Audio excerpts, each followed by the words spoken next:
Ada heboh nasab Habib tak tersambung ke Kanjeng Nabi. Ada heboh klaim Ba'alawi atas Wali Songo serta Raja-Raja Nusantara. Heboh makam-makam bersejarah dihabibkan alias dianggap Bani Alawi. Terkait hal itu, bagaimana pemahaman mendasarnya tentang Habib bukan keturunan Kanjeng Nabi? Kebanyakan sudah mengerti. Meski dimaklumi, masih ada yang meyakini Ba'alawi dzurriyyah Nabi. Tetapi klaim atas Wali Songo serta Raja-Raja Nusantara itu masalah besar. Harus disikapi supaya ibarat ular tak makin menjalar-jalar. Kuncinya ada di sosok yang disebut Abdul Malik. Hal ini pun sebenarnya sudah lama menimbulkan masalah pelik. Gara-gara disosokkannya sebagai leluhur Wali Songo oleh sejarawan orang Belanda. Abdul Malik Ba'alawi konon pindah dari Yaman ke Gujarat, India. Menurut Ba'alawi silsilah Abdul Malik ke atas melalui Ali Al-Uraidi.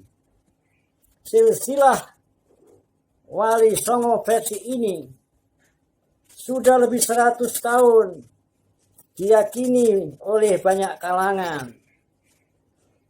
Seharusnya melalui Musa Al-Kazim, saudara tua Ali Al-Uraidi.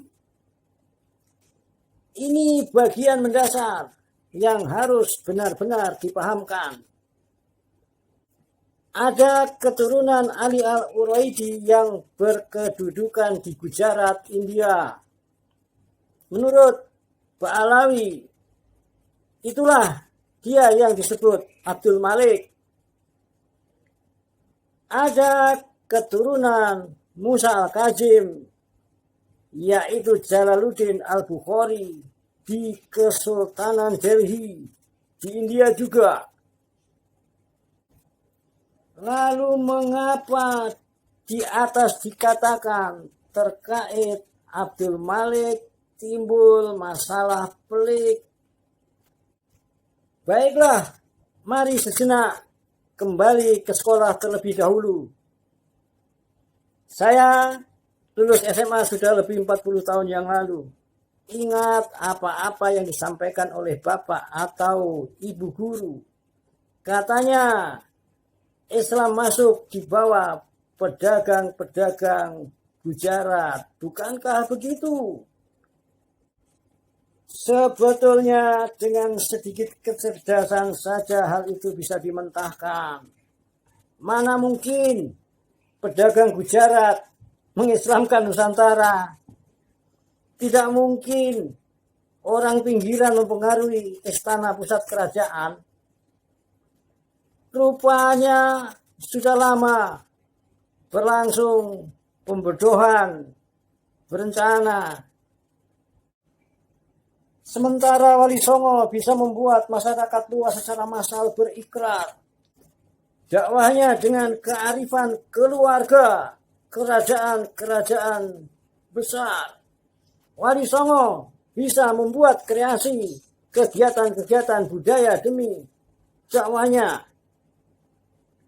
Luar biasa mengislamkan Nusantara. Sekitar 50 tahun sudah beres semua. Indahnya berdakwah di lingkungan masyarakat yang telah ribuan tahun berketuhanan yang Maha Esa. Yang niscaya nama Nabi Ismail sudah disebut-sebut dalam beracara tradisi. Seperti yang hingga kini hal seperti itu di Jawa masih banyak terjadi.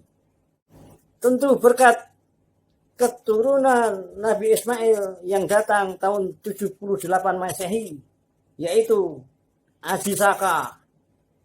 Aji Saka sangat besar pengaruhnya di Nusantara termasuk Campa. Kita tahu tokoh Wali Songo Raden Rahmat Sunan Ampel lahir di Campa tahun 1401 Masehi, merupakan keturunan Raja Jaya Simawarman III dengan Tapasi sang permaisuri. Dewi Tapasi asalnya adalah putri kerajaan Singasari yang berpusat di Jawa. Harap digarisbawahi, Campa itu di Vietnam, dekat Cina. Jika ada dokumen yang menyebut Sunan Ampel dengan nama Cina, itu wajar. Mungkin saja Sunan Ampel punya nama Cina, nama Arab, selain nama Jawa.